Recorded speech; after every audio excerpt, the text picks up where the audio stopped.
सीधे आपको लिए चलते हैं, असदुद्दीन ओवैसी कुछ कह रहे हैं कि हम लोग उस वक्त जनसंघ थी, बीजेपी तो नहीं थी। गोलवालकर ने अपनी स्पीच में कहा था कि हम इस तरह के ऑर्गेनाइजेशंस में अपने लोगों को भिजाते हैं और वहां पर उनसे काम करवाते हैं। दूसरी बात जो उन्होंने कही कि हर फैमिली मेंबर 3 बच्चे को पैदा करे। अब 3 बच्चे को पैदा करने के बाद आप देख लीजिए कि हमारा जो TFR रेट है वो गिर रहा है। हाँ, और आप हमेशा से कहते थे कि मुसलमान ज्यादा बच्चे पैदा कर रहे हैं, और RSS देश को ही नहीं बताती कि जो पहला सेंसस हुआ था 1883 में, उस वक्त 1880s में, उस वक्त मुसलमानों की आबादी 21% थी। अब पार्टीशन हुआ, अब जाकर 14.5% कुछ है। तो ये आप हमेशा गाली देते रहे कि मुसलमान आबादी बढ़ा रहा है, ओवरटेक कर रहा है, इनके हर स्टेटमेंट में RSS के। अब कह रहे हैं कि 3 बच्चे पैदा करो आप। फिर ये लोग बोलते थे कि पॉपुलेशन कानून बनाया जाए कि जिसके 2 बच्चे ज्यादा होंगे उनको गवर्नमेंट जॉब ना मिले। इनके बीच RSS के एक मेंबर ने राज्यसभा में एक प्राइवेट बिल भी पेश किया था। तो अब RSS ये कह रही है कि 3 बच्चे आप पैदा करिए। तो हम ये जानना चाह रहे हैं कि अचानक तब्दीली कैसे आ गई, ये तब्दीली कैसे आ गई। और आपको याद होना चाहिए कि 2019 में 2019 में 15 अगस्त लाल किले से नरेंद्र मोदी ने कहा था कि पॉपुलेशन कंट्रोल की जरूरत है, 2019 में। अब मोदी ये बात कह चुके हैं, और मोदी ने कहा था कि छोटी फैमिली देशभक्ति है। फिर 2024 के चुनाव में नरेंद्र मोदी ने कहा था कि सबसे ज्यादा बच्चे ये लोग पैदा करते। क्या भगवत इससे एग्री करते हैं? बता दीजिए, वो तो गुरु हैं, गुरु घंटाल हैं नरेंद्र मोदी के। और पॉपुलेशन कंट्रोल के ऊपर RSS का क्या ओपिनियन है, मोहन भागवत बता दें। और साथ ही साथ ये जो 3 बच्चे पैदा करने की ये बात कर रहे हैं, ये क्यों दूसरों के फैमिली में मुदाखलत कर रहे हैं लोग? ये तो हर फैमिली को छोड़ना चाहिए कि वो डिसाइड करें। गैर जरूरी के इस तरह का प्रोनाउंसमेंट करके मोहन भागवत जो है खवातीन पर, महिलाओं पर एक गैर जरूरी एक बोझ डाल रहे हैं। उनको आप नहीं चाहते कि वो तालीम याफ्ता हो, पढ़े लिखे ना हो। और साथ ही साथ मोहन भागवत को NFHS NSSO का सर्वे पढ़ना चाहिए, जो उनका रिप्लेसमेंट लेवल है। तो ये सब बता रहा है कि महिला डिसाइड कर रही हैं, मगर आप कह रहे हैं कि ये सब करो। तो ये बातें हैं। और दूसरी बात जो मोहन भागवत और RSS नहीं बोलती है कि 60+ पॉपुलेशन हमारा भारत में सबसे ज्यादा होने वाला है। 2050 में 20% हमारा पॉपुलेशन 60 साल के ऊपर होगा। 2061 में वो 25% हो जाएगा। तो अब इन लोगों की प्रोडक्टिविटी का क्या करेंगे आप?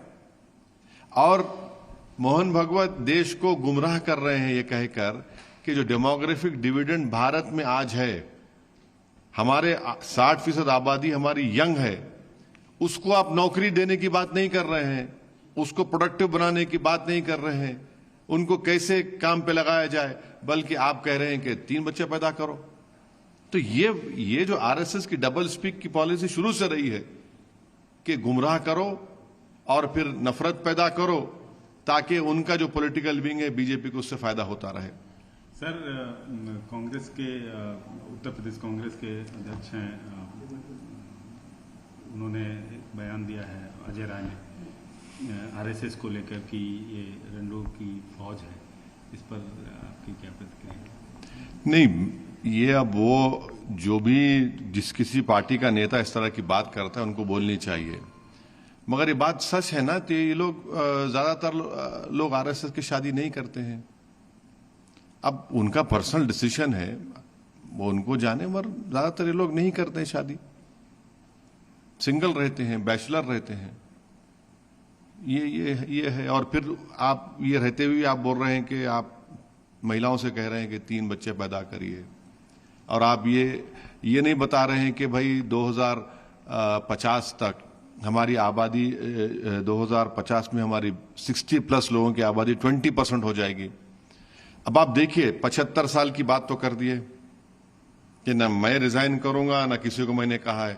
भाई आप जब 75 साल के आप पहुंच चुके हैं, 2050 में 20% आबादी हमारी 60 साल के ऊपर की होगी, 25% आबादी 60 साल के ऊपर 2031 में होगी। अरे आप इस पर तो बोल दीजिए कुछ कि इतना बड़ा जब देश पर बोझ होगा, इतने लोग जब बुजुर्ग हो जाएंगे, उनका कैसे चलेगा, उनका क्या करने वाले हैं आप उनके लिए? ये अजर है जो बयान नहीं वो उनको बताओ, वो बोल सकें, हम क्यों बोलेंगे? हम ये राजनीति में इस तरह के बयान देना, अब भाई उनसे पूछ लीजिए ना, असदुद्दीन ओवैसी से क्यों पूछ रहे हैं? मगर आरएसएस के बहुत से लोग, वो लोग तो मेरे ख्याल से बैचलर रहना बहुत पसंद करते हैं।